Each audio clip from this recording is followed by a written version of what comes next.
Oke, sudah? Terus pastikan semua botol itu ditaruh di bawah ya, jangan ada di atas. Botol ini taruh di bawah. Ya, botol ini taruh di bawah. Ya. Mau cari. Sebentar, sebentar.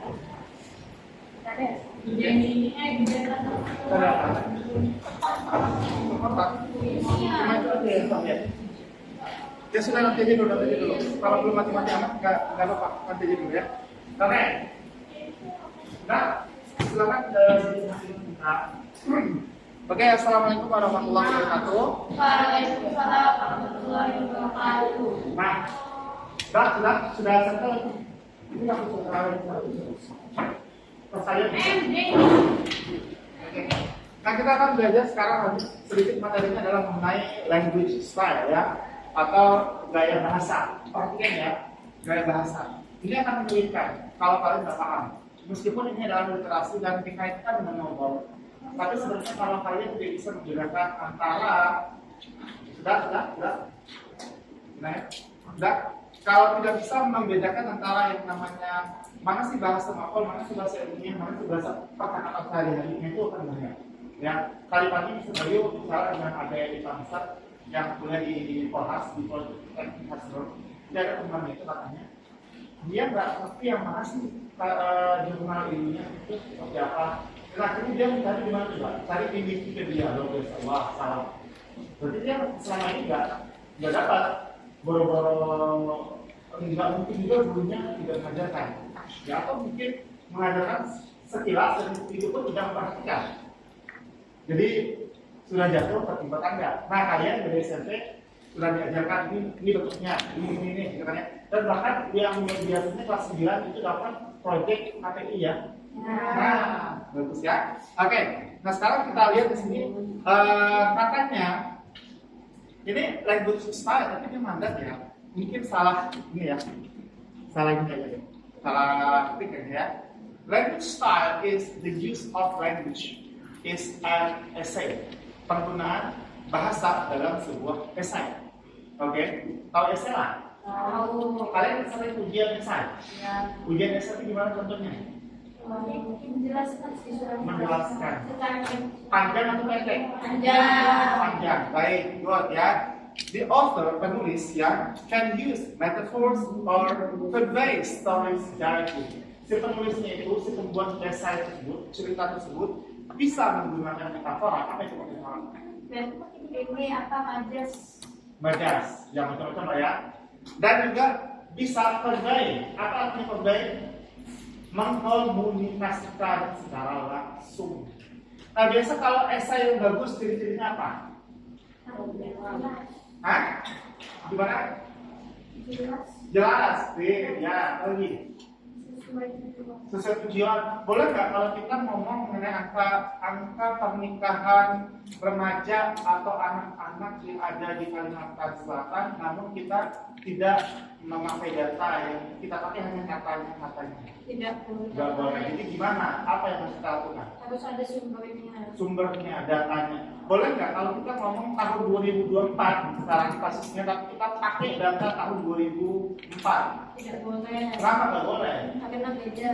Beda, ya. Oke, ya. Karena tidak bisa lagi diaplikasikan sekarang. Ya, kita lanjut. Nah, example sebagai misalnya ya, Now, number one. Sebagai bacanya, namaku Raif. Aku murid baru di sekolah. Titik. 15 tahun.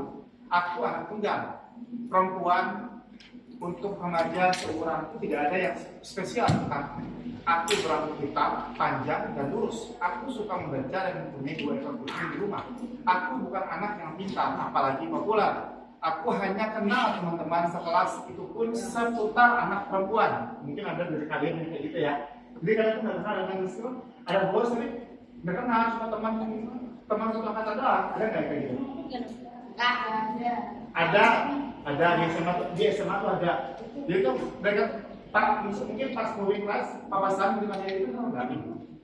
Karena nggak kenal, hanya tahu satu angkatan. Oke, ini contoh pertama pada novelnya. Kedua, Malam senyap, tak ada suara kecuali bunyi kafilah-kafilah angin berembus dari selatan, menampar atap dia, ya, menyelisik daun delima, menjatuhkan dua kali, menepis permukaan daun merantik, menyapu padang, lalu terlontar jauh ke utara. Sesekali burung pipit yang tidur di gulana. Nah ini ya, ini Terelie ini dari Andrea Hirata, dua-duanya penulis handal ya. Oke, sekarang kalian temukan perbedaan bahasa di antara novel 1 dan novel 2. Kalau novel 2 dia lebih banyak menggunakan wajas. Wajar, Ya. ungkapan-ungkapan. Ya, Terus? hiasan. Oke, terus nomor 1. Kalau nomor 1 itu bahasa sehari-hari biasa. Baik, kalau dari sudut pandang, coba kalian udah belajar sudut pandang kan? Ini sudut pandang apa nih? Kalau ini kan sudut pandang kamu. Ini? Ini juga niaga. Oh, ini ya, itu keren ya. Oke.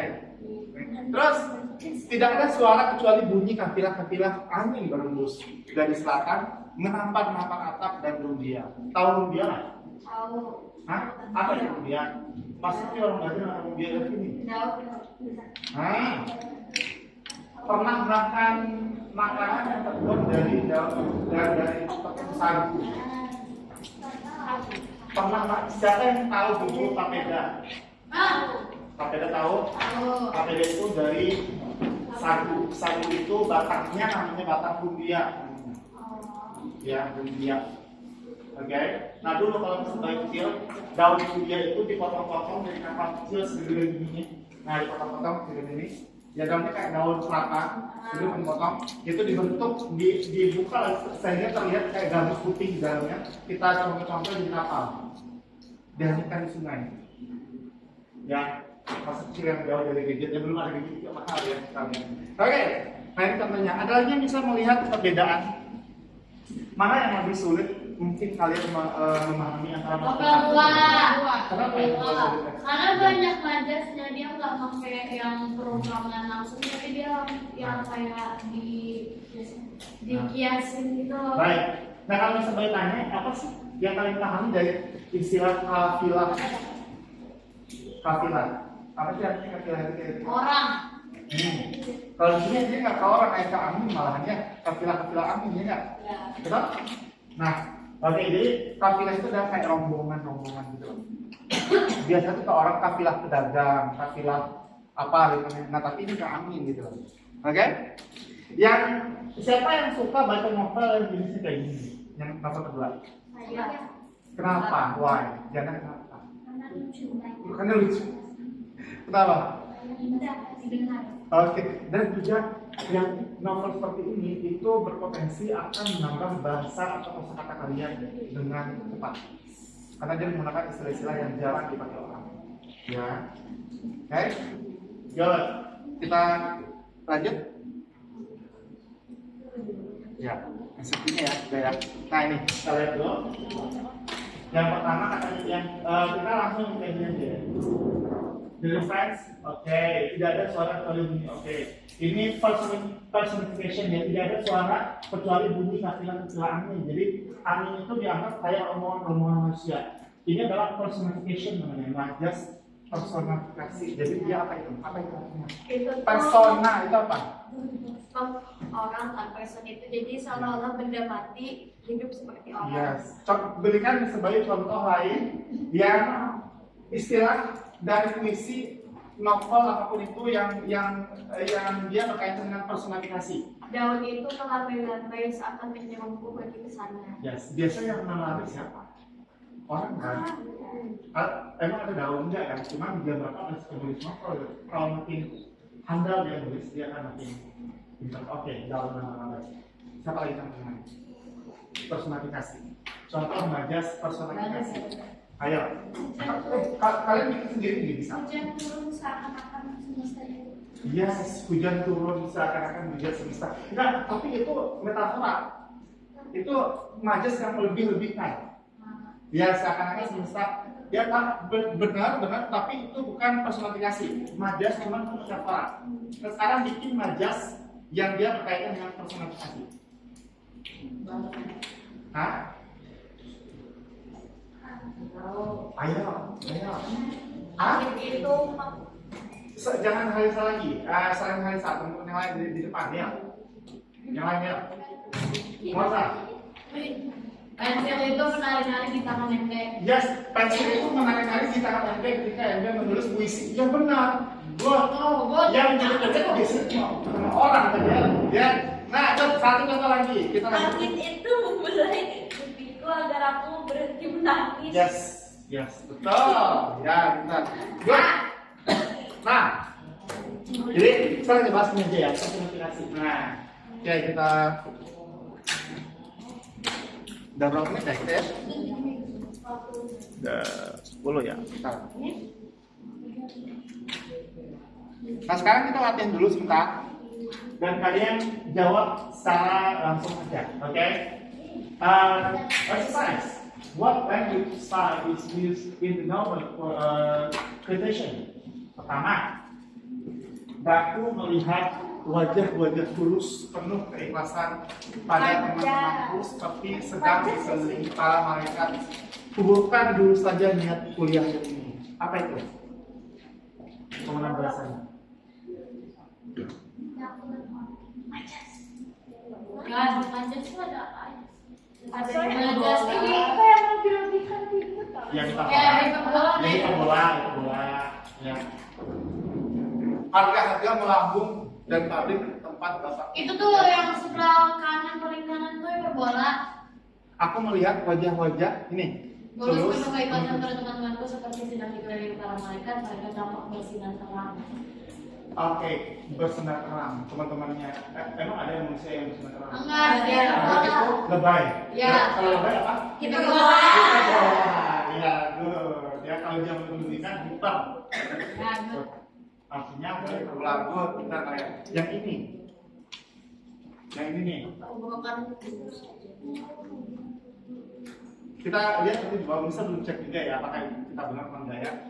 Harga-harga melambung dan pabrik tempat bapak bekerja terkena imbasnya. Harga melambung. Ini personifikasi. Ya, kan di. Ya, biasanya yang mau melambung itu orang biasanya kan. Enggak, bola. Ya, apakah bola? Kita lihat contohnya, kita lihat jawabannya ya di lembar berikutnya ya. Bismillahirrahmanirrahim, semoga terjawab. Nah, sama ya personifikasi dengan dua-duanya ini. Ini adalah najis perbandingan. Kalian udah masuk najis belum di bahasa Indonesia? Masuk. Biasanya kalau lebay itu kan dipakai bola. Ya, benar. Diperbola. Ya, ya. Tapi kalau kok kayak aku apakah jangan-jangan yang dimaksud benda mati itu adalah wajah? Wajah kan benda mati kan? Wajah. Kalau orang kalau hidup kan, kalau wajahnya emang bisa gitu kan? Bisa. Tapi ini lebih make sense dia kayak perbola kan ya? Iya. Dan ini maksudnya ke personifikasi Iya, betul. betul nggak keren? Dan ini, nah, yang ini perbandingan ya. Perbandingan itu gimana? Kayak perbandingan itu sampai apa ya?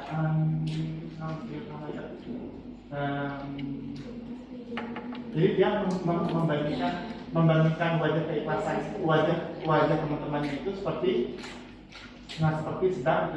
Jadi perbandingan satu, jadi ini perbandingan satu, yang ini dibandingkan dengan yang ini. Ya, gitulah.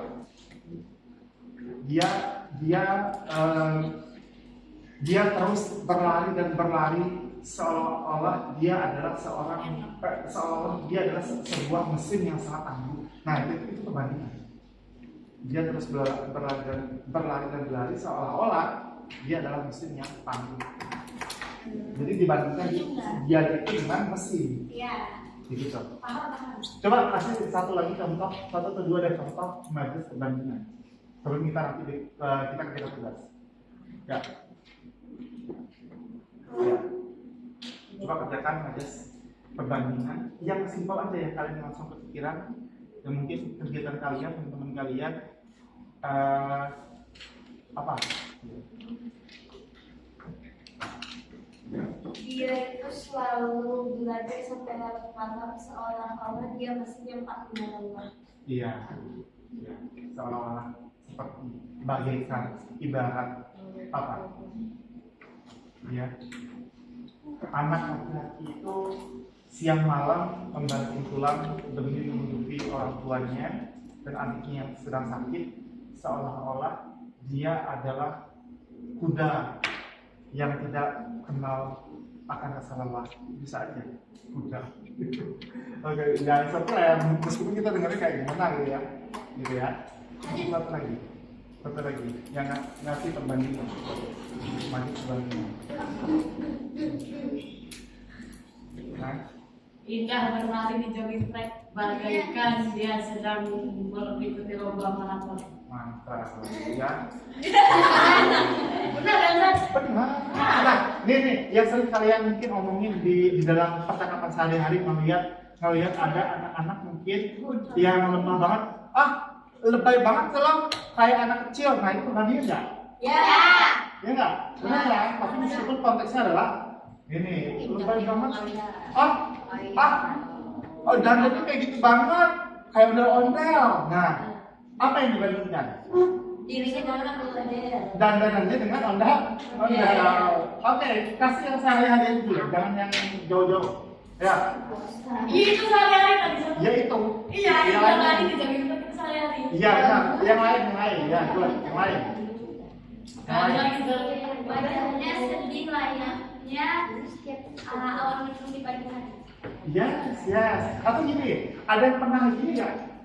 Rapi sekali kamarmu ya, seperti kata kecap. Ya.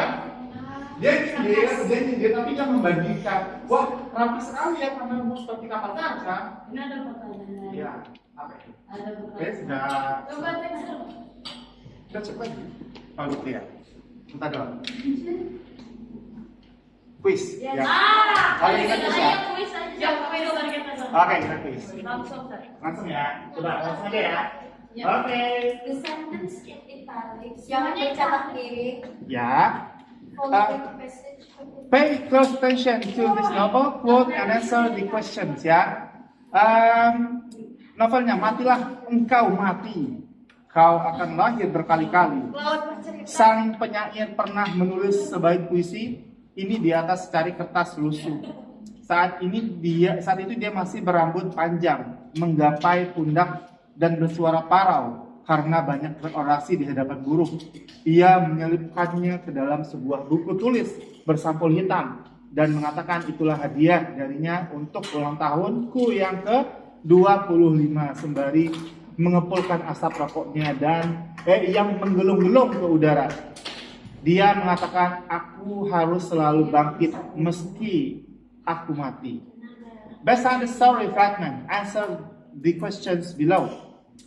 Number one, the sentences in italics in the following passage contain figures of speech. Yang dicetak miring. Following passage itu maksudnya apa? Kalimat yang di bawah ini.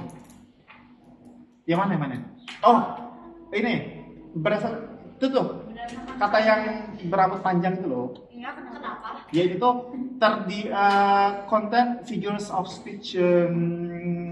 Arti pertanyaannya sih. Ya, this is like content figures of speech. Coba Sebentar. Kalimat yang Taruh kita kedua. dalam paragraf berikut ini. Ya. Contain figures. Kita kedua aja dulu. Terus bisa juga bingung nih pertanyaannya kok gitu ya. Following passage. Okay, give an explanation regarding the figure of speech you have chosen in question number 1. Nah, coba kita lihat aja ya, kita intip ya. Gak apa-apa. Karena membingungkan ini ya. Gak apa-apa. Yes. Ya. Itu Yang mana ini kok yang menggapai malahan? Tadi kan berambut panjang ya. Nah, ini human error ya, nggak apa-apa. Ya, pantas kita bingung karena juga pertanyaannya tidak clear. Berarti yang harusnya di item itu adalah menggapai itu. Benar aja personifikasi kan? Mana ada rambut menggapai? Rambut kan mati, ya kan? Hidung nggak bisa gerak sendiri kan? Manusianya yang hidup. Oke, berarti stylenya adalah personifikasi. Nah, berambut panjang menggapai pundak. Because of the hair is an inanimate object. Karena rambut itu adalah benda mati, tidak bisa bergerak. That cannot carry out activities reach like human, yang nggak bisa menggapai itu kan biasanya orang, ya, atau hewan ya. Seekor monyet menggapai pisang yang ada di tandan, nah menggapai, gitu, gitu ya. Jadi ini adalah personifikasi ya. Pertanyaannya agak error ya, jadi wajar kita semua bingung. Oke, lanjut ya. Nah, kita lanjut sekarang ke laptop. Terima kasih banyak. Kita lanjut bikin tugas. Thank you ya semuanya. Assalamualaikum. Waalaikumsalam.